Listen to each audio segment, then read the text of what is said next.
translation of Sahih Bukhari, Book 30. Virtues of Medina. Volume 3, Book 30, number 91.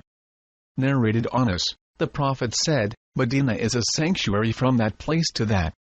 Its trees should not be cut and no heresy should be innovated nor any sin should be committed in it, and whoever innovates in it in heresy or commits sins bad deeds, then he will incur the curse of Allah, the angels, and all the people.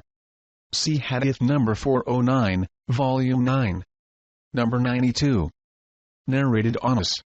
The Prophet came to Medina and ordered a mosque to be built and said, O Bani Najjar, suggest to me the price of your land. They said, we do not want its price except from Allah, that is, they wished for a reward from Allah for giving up their land freely. So, the Prophet ordered the graves of the pagans to be dug out and the land to be leveled, and the date palm trees to be cut down. The cut date palms were fixed in the direction of the Qibla of the mosque. Number 93. Narrated Abu Hurairah. The Prophet said, I have made Medina a sanctuary between its two Harat mountains. The Prophet went to the tribe of Bani Haritha and said to them, I see that you have gone out of the sanctuary, but looking around, he added, no, you are inside the sanctuary. Number 94. Narrated Ali. We have nothing except the Book of Allah and this written paper from the Prophet wherein is written, Medina is a sanctuary from the air mountain to such and such a place, and whoever innovates in it in heresy or commits a sin, or gives shelter to such an innovator in it will incur the curse of Allah, the angels, and all the people. None of his compulsory or optional good deeds of worship will be accepted. Any asylum of protection granted by any Muslim is to be secured respected by all the other Muslims. And whoever betrays a Muslim in this respect incurs the curse of Allah, the angels, and all the people, and none of his compulsory or optional good deeds of worship will be accepted, and whoever freed slave befriends take as masters other than his manumitters without their permission incurs the curse of Allah, the angels, and all the people, and none of his compulsory or optional good deeds of worship will be accepted. Number 95. Narrated Abu Hurairah. Allah's Apostle said, I was ordered to migrate to a town which will conquer other towns and is called Yathrib, and that is Medina, and it turns out bad persons as a furnace removes the impurities of iron. Number 96. Narrated Abu Humayd. We came with the Prophet from Tabuk, and when we reached near Medina, the Prophet said, this is Taba. Number 97. Narrated Abu Hurairah. If I saw deers grazing in Medina, I would not chase them, for Allah's Apostle said, Medina is a sanctuary between its two mountains. Number 98. Narrated Abu Hurairah.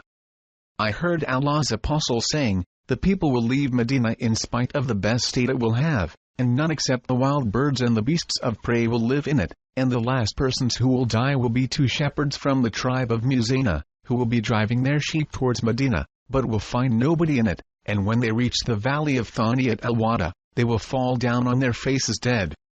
Number 99. Narrated Abu Zuhair. I heard Allah's Apostle saying, Yemen will be conquered and some people will migrate from Medina and will urge their families, and those who will obey them to migrate to Yemen, although Medina will be better for them, if they but knew. Sham will also be conquered and some people will migrate from Medina and will urge their families and those who will obey them to migrate to Sham, although Medina will be better for them, if they but knew. Iraq will be conquered and some people will migrate from Medina and will urge their families and those who will obey them to migrate to Iraq, although Medina will be better for them, if they but knew. Number 100. Narrated Abu Hurairah. Allah's Apostle said, verily, belief returns and goes back to Medina as a snake returns and goes back to its hole when in danger. Number 101. Narrated Sa'd. I heard the Prophet saying, none plots against the people of Medina but that he will be destroyed like the salt is dissolved in water. Number 102. Narrated Usama. Once the Prophet stood at the top of a looked out from upon one castle amongst the castles or the high buildings of Medina and said, do you see what I see? No doubt I see the spots where afflictions will take place among your houses, and these afflictions will be as numerous as the spots where raindrops fall. Number 103. Narrated Abu Bakr. The Prophet said, "The terror caused by Al-Masih ad-Dajjal will not enter Medina, and at that time Medina will have 7 gates and there will be 2 angels at each gate guarding them." Number 104. Narrated Abu Hurairah. Allah's Apostle said, "There are angels guarding the entrances or roads of Medina. Neither plague nor ad-Dajjal will be able to enter it." Number 105. Narrated Anas bin Malik. The Prophet said, "There will be no town which ad-Dajjal will not enter except Mecca and Medina, and there will be no entrance road of both Mecca and Medina but the angels will be standing in rows guarding it against him, and then Medina will shake with its inhabitants thrice, that is 3 earthquakes will take place, and Allah will expel all the non-believers and the hypocrites from it." Number 106. Narrated Abu Said al-Khudri. Allah's Apostle told us a long narrative about ad-Dajjal, and among the many things he mentioned, was his saying, "Ad-Dajjal will come and it will be forbidden for him to pass through the entrances of Medina. He will land in some of the salty barren areas outside Medina. On that day the best man or one of the best men will come up to him and say, 'I testify that you are the same Dajjal whose description was given to us by Allah's Apostle.' Ad-Dajjal will say to the people, 'If I kill this man and bring him back to life again, will you doubt my claim?' They will say, 'No.' Then ad-Dajjal will kill that man and bring him back to life. That man will say, 'Now I know your reality better than before.' Ad-Dajjal will say, 'I want to kill him but I cannot.' Number 107. Narrated Jabir. A Bedouin came to the Prophet and gave a pledge of allegiance for embracing Islam. The next day he came with fever and said to the Prophet, "Please cancel my pledge of embracing Islam and of emigrating to Medina." The Prophet refused that request 3 times and said, "Medina is like a furnace, it expels out the impurities, bad persons, and selects the good ones and makes them perfect." Number 108. Narrated Zayd bin Thabit. When the Prophet went out for the battle of Uhud, some of his companions hypocrites returned home. A party of the believers remarked that they would kill those hypocrites who had returned, but another party said that they would not kill them. So, this divine inspiration was revealed. Then what is the matter with you that you are divided into 2 parties concerning the hypocrites? Quran 4 verse 88. The Prophet said, "Medina expels the bad persons from it, its fire expels the impurities of iron." Number 109. Narrated Anas. The Prophet said, "O Allah, bestow on Medina twice the blessings you bestowed on Mecca."